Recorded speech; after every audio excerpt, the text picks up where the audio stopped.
Assalamualaikum warahmatullahi wabarakatuh. Kita berjumpa kembali di mata kuliah Ekonomi Internasional. Pada kesempatan ini kita bahas teori-teori perdagangan internasional bagian kedua. Jadi lanjutan pada pertemuan berikutnya masih bersama saya Yair Rohmana dari Universitas Pendidikan Indonesia. Nah, pada kesempatan ini akan kita bahas teori modern dari perdagangan internasional. Kita masukkan Hexer-Ohlin dan teori terkininya kita Competitive Advantage of Nation dari Michael Porter. Oke, kita bahas dulu yang pertama yaitu teori HO, Hexer-Ohlin, the Proportional Factor Theory.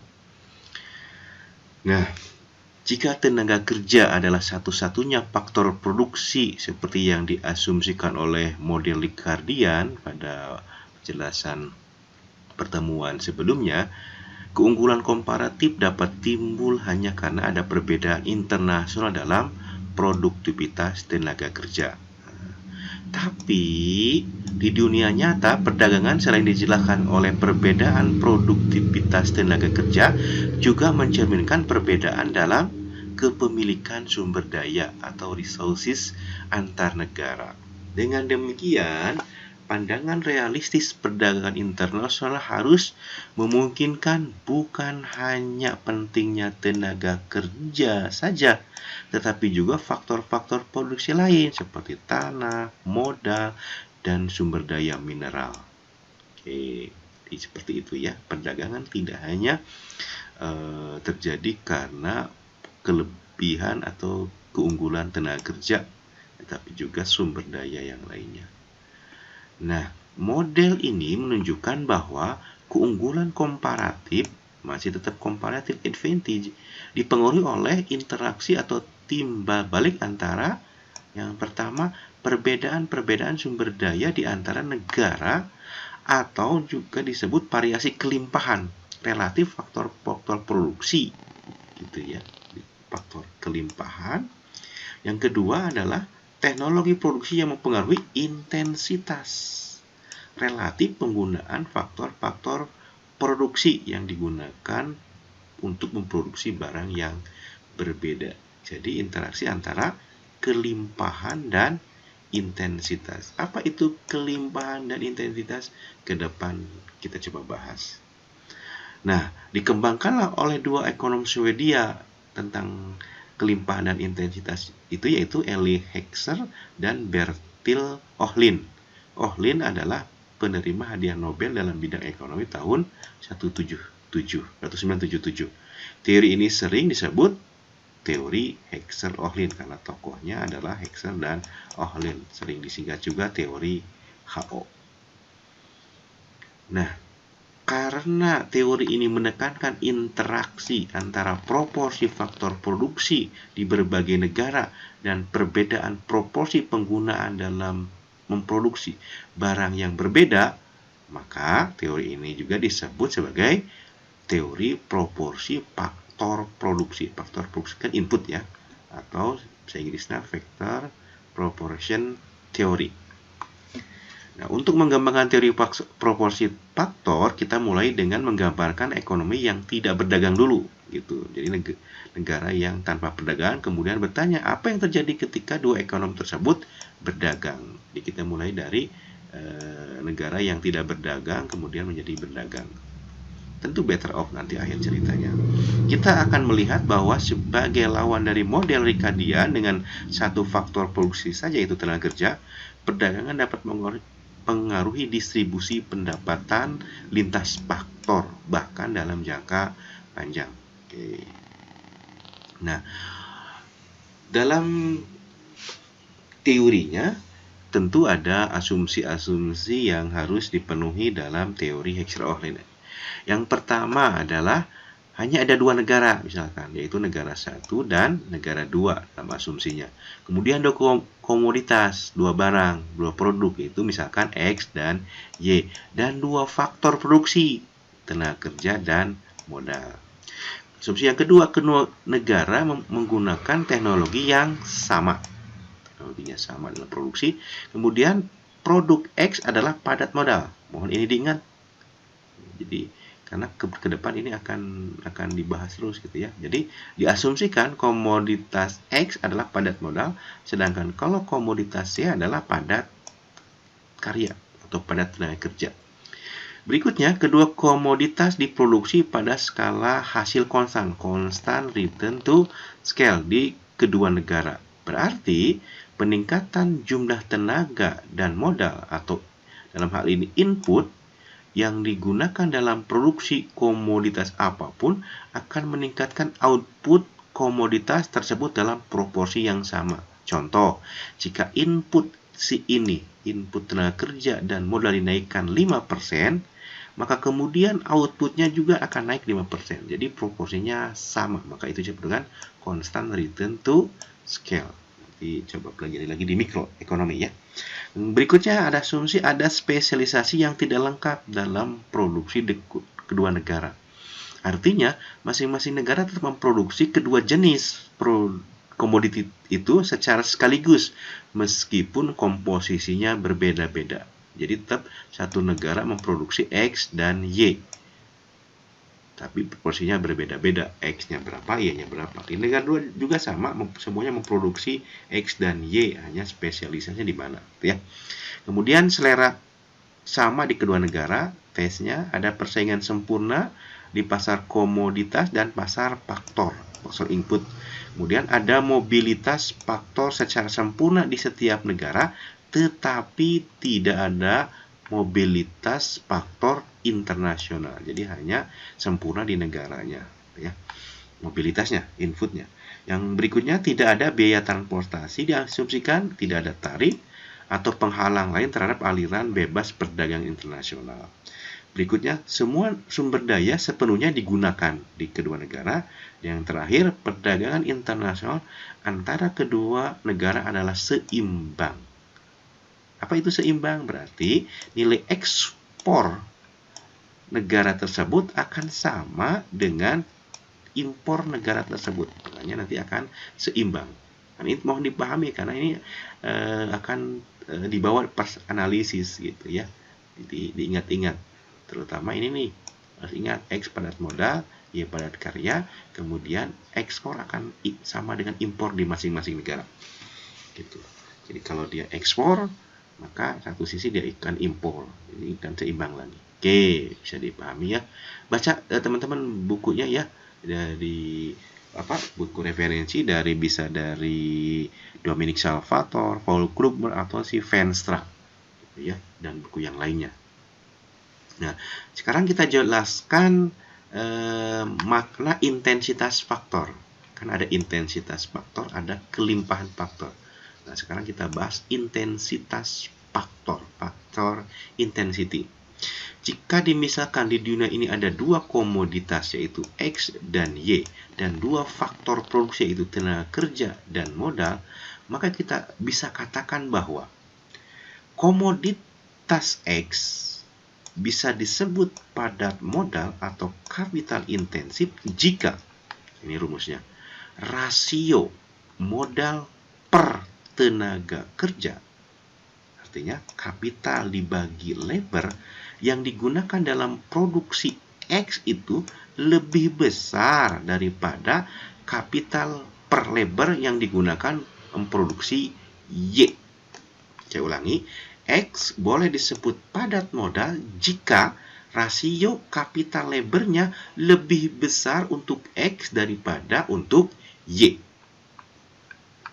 Atau bisa dikatakan secara lebih umum, general, bahwa padat modal atau padat tenaga kerja adalah berlaku jika suatu komoditas adalah padat karya atau padat modal relatif terhadap barang lain jika produksinya membutuhkan lebih banyak atau lebih sedikit tenaga kerja per mesin daripada barang lain yang dibutuhkan dalam produksinya.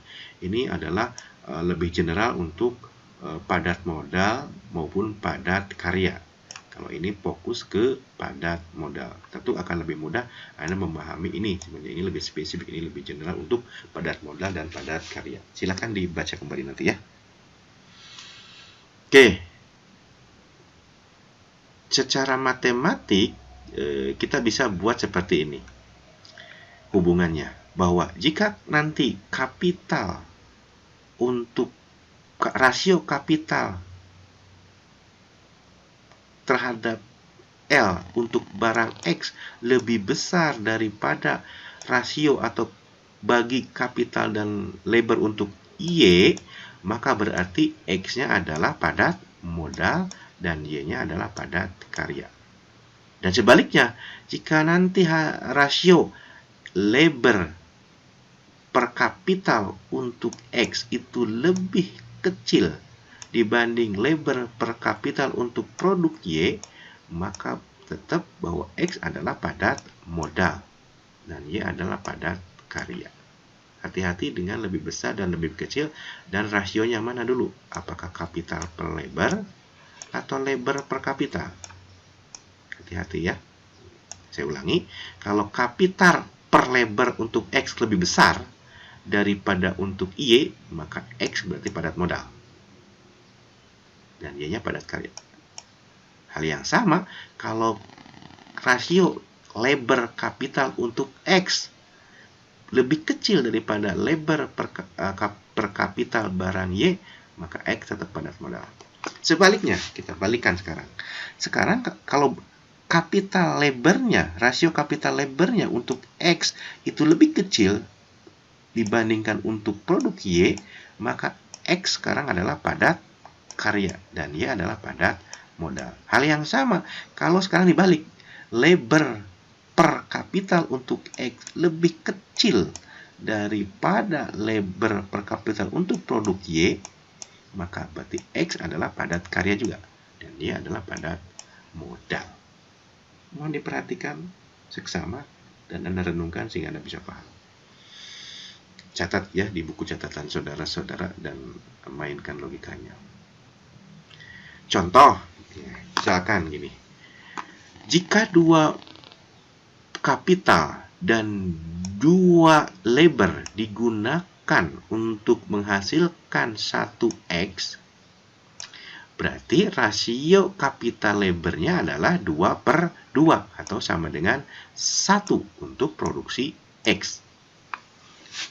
Nah, sekarang 1K dengan kombinasi 4L itu akan menghasilkan produk Y. Maka berarti rasio kapital dibagi L-nya adalah 1/4 untuk produksi X. Maka kita dapat analisis bahwa rasio kapital per L, kapital per labor untuk produk X itu kan 1. Sedangkan kapital per labor untuk produk Y hanya 1/4. Maka kita bisa mengatakan, oh kalau begitu X adalah kapital intensif atau padat modal. Sedangkan Y karena hanya 1/4 berarti dia L intensif atau padat karya. Alasannya ya sesuai ketentuan di atas bahwa rasio modal per tenaga kerja K per L yang digunakan dalam produksi X itu lebih besar daripada rasio kapital per L yang digunakan dalam produksi Y. Lebih besar. 1 lebih besar daripada 1/4 untuk rasio kapitalnya. Makanya wajar kalau X adalah capital intensive dan Y labor intensif. Bisa dipaham ya?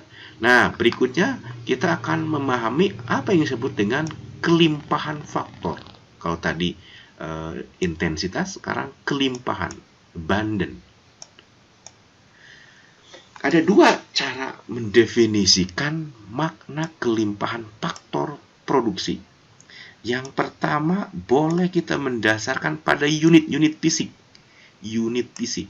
yaitu jumlah keseluruhan modal dan tenaga kerja yang tersedia di setiap negara. Jadi kalau unit fisik berarti jumlah. Nah, atau mendefinisikan kelimpahan bisa dari harga relatif faktor produksinya. Berarti yang didasarkan adalah harganya. Jadi kalau V sigma berapa jumlahnya, misalkan berapa jumlah orangnya, ada 100 orang. Nah, itu berarti dilihat dari sudut pandang unit fisik. Sedangkan kalau dilihat dari harga relatif, berarti harganya gitu. Kalau harga dari tenaga kerja kan upah. Berapa upahnya? Kira-kira seperti itu. Oke, kita bahas satu-satu. Nah, sekarang kita bahas versi kelimpahan berdasarkan unit fisik, physical unit. Menurut definisi berdasarkan unit fisik, bahwa negara satu bisa disebut sebagai negara yang memiliki kelimpahan, abundant modal jika rasio total jumlah modal terhadap total jumlah tenaga kerja, artinya kan total T dari kata total, K dari kapital, total kapital per total L yang ada di negara satu itu lebih besar daripada di negara dua. Seperti itu. Maka secara matematik bisa kita bantu bahwa negara satu disebut melimpah modal atau kapital kalau si rasio kapital per L di negara satu itu lebih besar daripada rasio kapital per L di negara 2. Oke, bisa dipahami ya. Jadi negara satu boleh disebut berlimpah modal jika rasio kapital per lebarnya lebih besar daripada kapital per lebar di negara 2. Oke, sekarang kelimpahan berdasarkan harga relatif. Menurut definisi berdasarkan harga relatif faktor produksi, negara satu boleh disebut memiliki kelimpahan modal jika rasio ikan hasil bagi modal terhadap tenaga kerja atau PK, P berarti price, harga tenaga kerja per harga kapital dibagi harga tenaga kerja di negara satu lebih rendah. Saya ulangi, mohon maaf. Negara satu disebut memiliki kelimpahan modal jika rasio harga modal terhadap harga tenaga kerja atau PK per PL di negara satu lebih rendah daripada negara 2. Secara matematik berarti kan PK per PL di negara satu lebih kecil daripada PK per PL di negara 1. Nah, diketahui yang namanya harga kapital atau balas jasa kapital adalah sewa. Makanya kita simbolkan di sini sewa adalah R dari kata dasar rent, sewa.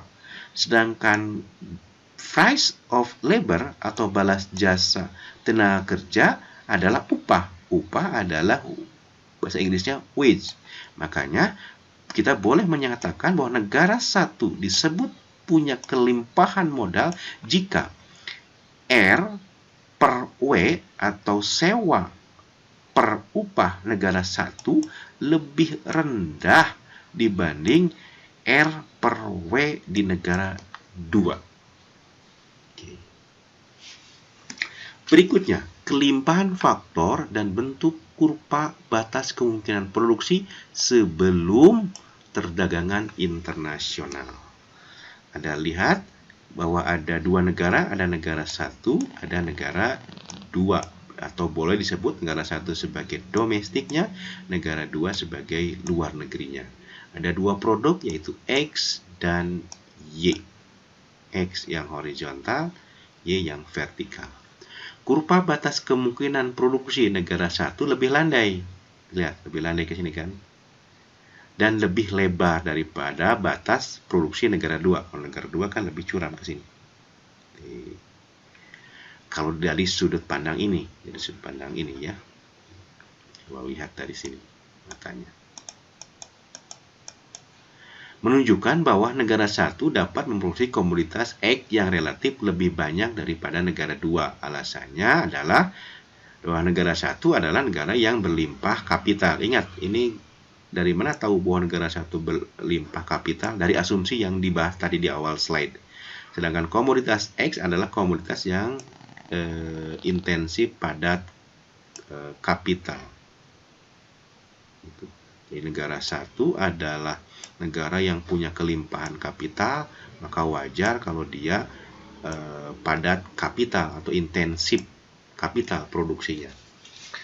Di sisi lain, negara dua adalah negara yang berlimpah labor, gitu, tenaga kerja. Makanya wajar kalau karena komoditasnya adalah padat L, maka dia diintensifkan, dia fokus ke Y, karena Y adalah produk yang padat labor, sehingga wajar ininya lebih lebih vertikal, lebih curam untuk negara dua karena dia fokus ke Y. Tapi bukan berarti tidak memproduksi X, tetap. Jadi negara dua tetap dia intensif di produksi L yang banyak L-nya dengan produksi Y yang lebih banyak, X yang lebih sedikit. Sedangkan negara satu karena dia kelimpahan kapital, maka dia memproduksi X yang memang padat kapital. Tapi tetap dia juga memproduksi Y, hanya proporsinya sedikit. Kira-kira seperti itu ya. Oke, kita lanjutkan. Nah, bagaimana keseimbangannya? Nah, ini keseimbangan tanpa perdagangan terlebih dahulu. Ya, tanpa perdagangan terlebih dahulu. Ketahui ini negara satu dia konsentrasi di produk X, gitu. Makanya X-nya lebih banyak dan Y-nya lebih sedikit, dengan harga relatif atau sama dengan slope dari seimbangannya adalah PX per PA, harga X dibagi harga Y, gitu, dengan simbol H misalkan ya. Nah, di negara dua dia lebih condong ke Y, gitu, condong ke Y, maka keseimbangannya di A bintang. Kalau di negara satu di A saja, kalau negara dua ada A bintang, biar beda, dengan produksi Ki bintang X1 dan Ki bintang Y2. Tentu dia lebih banyak di Y dan sedikit di X, gitu. Itu dengan harga relatif P bintang X per PY bintang Y, H bintang. Ini harga relatifnya. Jadi batas kemungkinan produksi PPF negara 1 ditunjukkan pada panel A yang ini, dan PPF negara 2 ditunjukkan oleh panel B. Karena negara 1 ada kelimpahan modal dan X adalah padat modal, maka PPF negara 1 condong ke arah X. Tadi sudah jelaskan ya, preferensi negara 1 dirangkum oleh kurva indifferent. Kurva indifferent, jadi titik singgungnya adalah titik temu antara kurva PPF, ini kurva PPF teman-teman yang merah ini yang merah PPF production possibility frontier, atau batas kemungkinan produksi, titik bersinggungan dengan kurva indifferent U di titik A. Maka ini berarti keseimbangan perdagangan negara 1 sebelum terjadinya perdagangan. Hal yang sama juga di negara 2. Ini PPF-nya yang warna ungu. Kemudian ini utility bintangnya, indifferent-nya. Maka keseimbangan baru ketika PPF2 bersinggungan dengan U bintang di A dengan kombinasi Ki bintang Y1 dan Ki bintang X2. Oke. Nah, kita kemudian lanjutkan ke kelimpahan faktor dan teori Heckscher-Ohlin. Nah, teori Heckscher-Ohlin dapat disajikan secara tingkat dalam bentuk dua teorema. Satu, teorema Heckscher-Ohlin sendiri yang membahas dan memprediksi pola perdagangan, sedangkan yang kedua adalah teorema penyamaan harga faktor produksi. Ini berkaitan dengan pengaruh perdagangan internasional terhadap harga-harga faktor produksi di negara yang terlibat. Kita bahas satu-satu ya. Oke, sekarang teorema Heckscher-Ohlin. Intinya bahwa isi dari teorema Heckscher-Ohlin adalah sebagai berikut. Bahwa suatu negara akan mengekspor komoditas yang produksinya memerlukan penggunaan intensif faktor produksi yang relatif melimpah dan murah di negara tersebut. Jadi ekspor kalau dia penggunaan inputnya melimpah dan murah, jadi banyak dan murah. Dan mengimpor jika produksinya membutuhkan penggunaan intensif faktor produksi yang relatif langka dan mahal. Jadi pahami ya. Jadi teorema ini mengatakan Heckscher-Ohlin, ekspor kalau negara tersebut punya kelimpahan modal, punya kelimpahan faktor produksi dan harganya murah. Dan melakukan impor kalau faktor produksinya langka dan mahal. Singkatnya, negara yang relatif kaya tenaga kerja mengekspor komoditas yang relatif padat karya dan mengimpor komoditas yang relatif padat modal.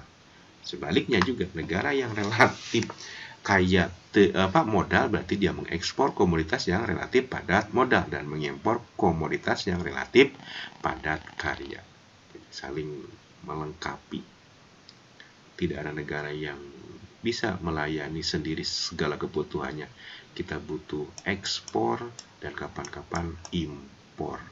Itulah hukum alam sunatullah, silaturahim.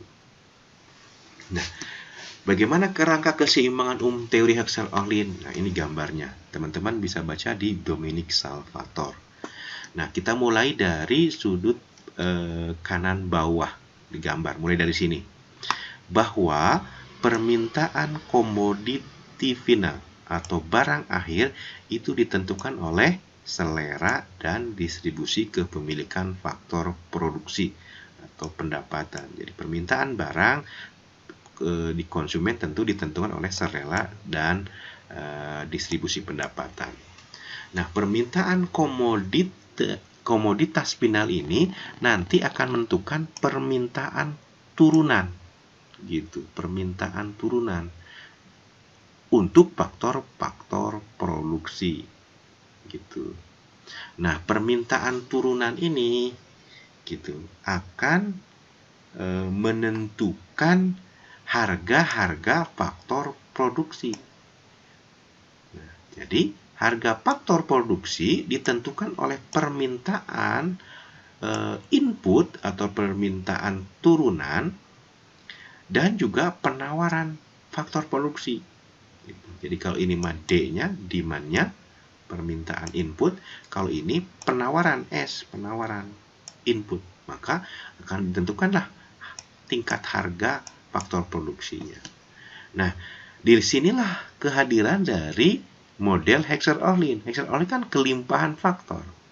Jadi kalau negara mempunyai kelimpahan faktornya banyak, baik modal misalkan atau kapital, maka tentu ini akan menentukan harga produksi gitu. Nah, kalau negaranya melimpah, tentu harganya akan lebih murah, teman-teman, ya kan? Misalkan negara satu tadi kelimpahan kapital gitu, modal, maka harga input modal berarti akan murah gitu. Nah, kalau harganya murah inputnya, maka nanti ke harga komoditinya, ke harga outputnya itu akan murah dibanding negara lain. Ditambah teknologi yang mumpuni misalkan. Maka ketika harga produknya murah, maka dia mampu bersaing dengan negara lain. Bahkan diminati dan berhasil. Maka kemudian perekonomian negara tersebut akan lebih maju. Jadi beruntunglah negara yang punya penawaran faktor produksinya melimpah. Makanya ini digambarkannya tanda panahnya lebih tebal loh. Karena di sini letak Heckscher-Ohlin itu. Jadi suatu negara akan memenangkan kompetisi perdagangan internasional jika dia punya kelimpahan faktor produksi. Kira-kira seperti itu. Oke. Nah, sekarang keseimbangan teori Heckscher-Ohlin ketika terjadi perdagangan. Kalau tadi kan sebelumnya tidak ada perdagangan, gitu ya. Ada 3 panel, ada panel A, panel B, dan panel C. Kita mulai dari panel A misalkan. Nah, ini panel A ini menunjukkan keseimbangan tanpa perdagangan. Gitu. Nah, kita tahu bahwa harga relatif komoditi X ini itu lebih rendah dibanding di A bintang. Gitu. Jadi makanya wajar negara satu memproduksi komoditi X di titik A dengan QX1 dengan QY1. Nah, negara B, negara 2 memproduksi di keseimbangan A bintang dengan Q bintang Y dan sedikit Q bintang X dengan tingkat kepuasan yang sama karena kurva indifferennya sama. Jadi sama-sama menyentuh baik di PPF negara 2 maupun di negara 1. Teman-teman pelajari mikronya lagi kalau belum paham tentang keseimbangan seperti ini ya. Ini kurva indifferent bertemu dengan PPF. Jadi PPF 1 di A, PPF 2 di A bintang dengan indifferent yang sama. Makanya tingkat kepuasannya sama di antara negara 1 dan negara 2. Hanya yang berbeda kombinasinya. Nah, sekarang terjadilah perdagangan internasional dengan garis harga dunia terbentuk di sini. Yang hitam ini, teman-teman. Set ke sini ke bawah.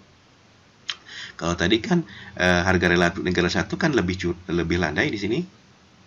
Sedangkan negara 2 lebih curam. Karena dia memang fokus ke produknya yang relatif padat modal, sedangkan negara 1 fokus ke produk X yang relatif padat karya. Nah, sekarang harga relatif dunia adalah PX per PY per PY. W itu berarti world, dunia. World, dunia. Ya, itu seperti ini. Maka keseimbangan baru tercapai bahwa karena harga relatifnya lebih besar, maka sekarang negara 1 memproduksi di B. Gitu. Awalnya kan di A, sekarang memproduksi di titik B, titik sini. Dengan QX2 dan QY2. Oke. Nah, kemudian karena asumsinya ekspor harus sama dengan impor, berarti kemudian dia melakukan ekspor gitu untuk produk X-nya. Kan dia memproduksi di B, kemudian dia melakukan perdagangan internasional sehingga tercapai keseimbangan baru di C di sini, teman-teman. Di C. Di C. Sini. C. Maka kemudian yang sisa ininya itu dilakukanlah ekspor negara 1 itu. Jadi hasil kurang ini adalah ekspornya. Nah, ekspor ini sama dengan impor untuk negara 2. Gitu. Nah, sedangkan di negara B awalnya kan dia memproduksi di A bintang. Ketika melakukan perdagangan internasional, harga relatifnya lebih tinggi, maka dia memproduksi Y yang lebih banyak, yaitu di B bintang, dengan memproduksi Q bintang Y2 yang sebelumnya di A bintang di sini, di Q bintang Y1 di sini. Sehingga ini menjadi ketika ada perdagangan baru, dia keseimbangan barunya di C bintang di sini. Gitu. Makanya C bintang akan sama dengan C karena yang dilakukan ekspor oleh negara 2 itu akan menjadi impor bagi negara 1.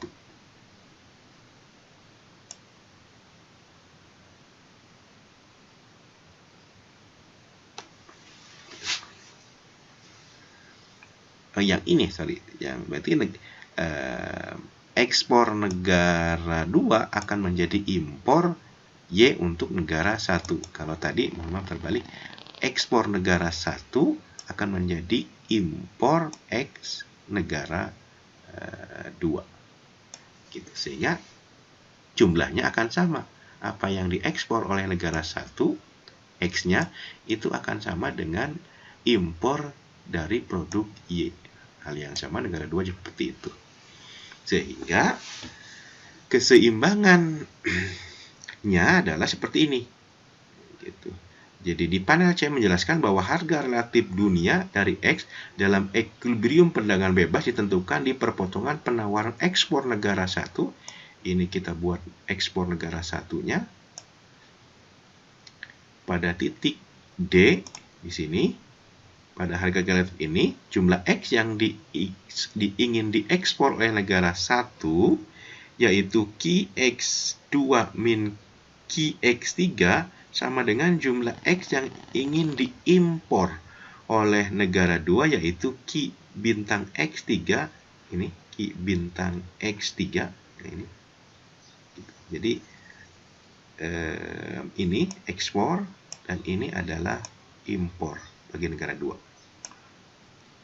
Makanya sama hasilnya di QW. Oke. Hal yang sama juga ekspor negara 2 di Y akan sama dengan impor negara 1 untuk produk Y. Maka keseimbangan baru tercapai di sini. Oke, dengan harga relatif dunia pakai W ya. Kalau ini berarti untuk PX per PY di negara 1 di A. Kalau ini untuk negara 2, rasio PX bintang per PY bintang di A bintang yang di sini. Ini bintang, ini A. Oke, mohon maaf kalau tidak terlalu jelas, teman-teman nanti bisa baca bukunya ya, buku Penstra. Berikutnya, teorema yang kedua adalah penyamaan harga faktor dan distribusi pendapatan. Adalah Paul Samuelson, peraih Nobel tahun 70 dalam bidang ekonomi, dengan keras membuktikan teorema penyamaan harga faktor. Sehingga wajar jika kadang-kadang disebut sebagai teorema Heckscher, Ohlin, dan Samuelson. Disingkat teorema HOS. Jadi ada 3 tokoh sekarang, Heckscher, Ohlin, dan Samuelson. Pada intinya, kita dapat menyatakan teori penyamaan faktor produksi adalah HOS, bahwa perdagangan internasional akan menghasilkan penyamaan harga relatif dan absolut untuk faktor-faktor homogen lintas negara. Dengan demikian, perdagangan internasional adalah pengganti mobilitas faktor internasional. Itu saya pikir, jadi dengan perdagangan internasional nanti harga-harga relatif itu akan relatif sama, gitu, akan terjadi sama. Jadi kalau saling berdagang nanti awalnya berbeda tapi lama-kelamaan akan membuat sama. Berikutnya adalah kita jelaskan competitive advantage of nation dari Michael Porter, keunggulan negara kompetitif. Nah, Michael Porter dalam bukunya yang terkenal The Competitive Advantage of Nation tahun 90 mengukuhkan tentang tidak adanya korelasi langsung antara dua faktor produksi, sumber daya alam melimpah dan sumber daya manusia yang murah yang dimiliki suatu negara yang dimanfaatkan menjadi keunggulan daya saing dalam perdagangan internasional. Tidak ada korelasi.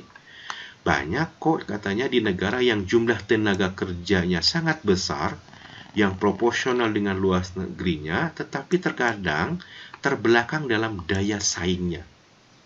Gitu. Indonesia melimpah tenaga kerjanya, tetapi daya saingnya belum bagus.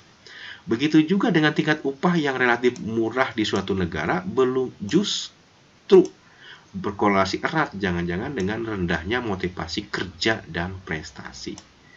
Negara Meksiko, Bangladesh, Pakistan, dan termasuk Indonesia misalnya, merupakan negara yang jumlah kerjanya besar dan tingkat upahnya murah, tetapi tidak dapat dijadikan keunggulan kompetitif tersendiri apabila dibandingkan dengan Jepang, Jerman, Swedia, Swiss, atau bahkan dengan Singapura.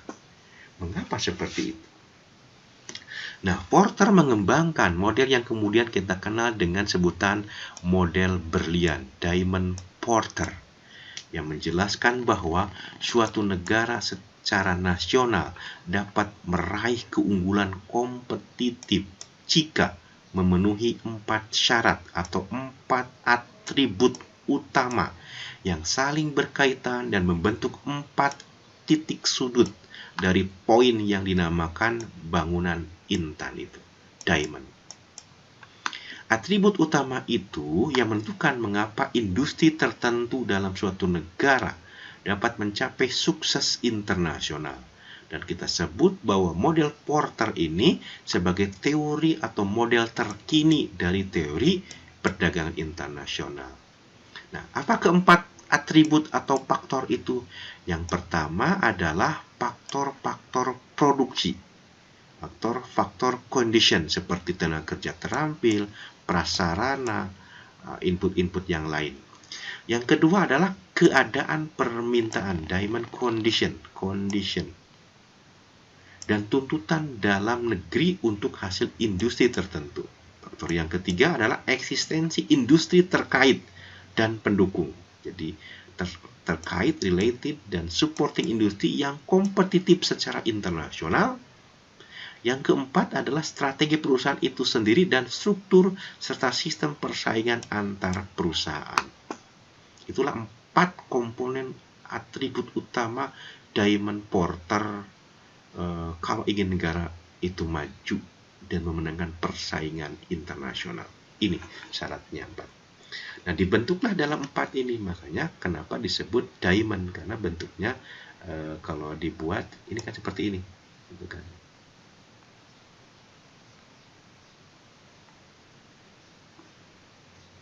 Nah, bentuknya seperti diamond, makanya disebut Diamond Porter, competitive advantage of nation. Tadi ada faktor condition, ada demand condition, ada related and supporting industry, dan yang keempat ada firm strategy, structure, and rivalry. Nah, bisa baca bukunya Porter, di download mudah sekarang. Atau baca buku, saya bisa baca buku Hamdi Hadi, teman-teman ya. Cukup ringkas, jelas saya pikir. Dan buku yang lainnya. Oke, nah apa sih faktor condition itu di dalamnya? Adalah terkait dengan resources, sumber daya dimiliki oleh negara dengan 5 kategori utama. Dia punya sumber daya manusia yang bagus, fisikal sumber daya alam yang bagus, knowledge resources, ilmu pengetahuan dan teknologi bagus, kapital permodalan yang bagus, dan infrastruktur yang bagus. Nah, kalau satu komponen faktor condition ininya bagus, itu sudah satu modal untuk kompetitif negara tersebut. Punyakah Indonesia seperti ini? Silakan teman-teman analisis. Yang kedua adalah terkait dengan demand condition. Demand condition itu terkait dengan permintaan. Bisa dilihat dari komposisi permintaan domestiknya, home-nya, ada size and pattern, pola dan jumlah dari pertumbuhan permintaan domestiknya, rapid home market growth, dan trend international demand. Gimana itu Indonesia juga? Atau bandingkan negara lain. Faktor yang ketiga adalah related and supporting industry, industri terkait dan support. Untuk menjaga dan memelihara kelangsungan keunggulan daya saing, maka perlu dijaga kontak dan koordinasi dengan pemasok supplier, terutama untuk menjaga dan memelihara value chain. Artinya ini antara industri hulu dengan industri hilir itu harus terkait. Jangan sampai kita unggul di industri hilirnya saja tapi tidak di hulunya, atau industri hulunya bagus, hilirnya tidak bagus. Jadi antara hilir input dengan produk output itu harus saling support, saling berhubungan. Nah, kalau kita inputnya masih di luar negeri, outputnya hanya sebagai assembling, perakitan, tentu ini berbahaya. Kalau terjadi inflasi di luar negeri, maka ada inflasi impor. Akibatnya industrinya bisa kacau. Jadi jadilah negara yang punya swasembada.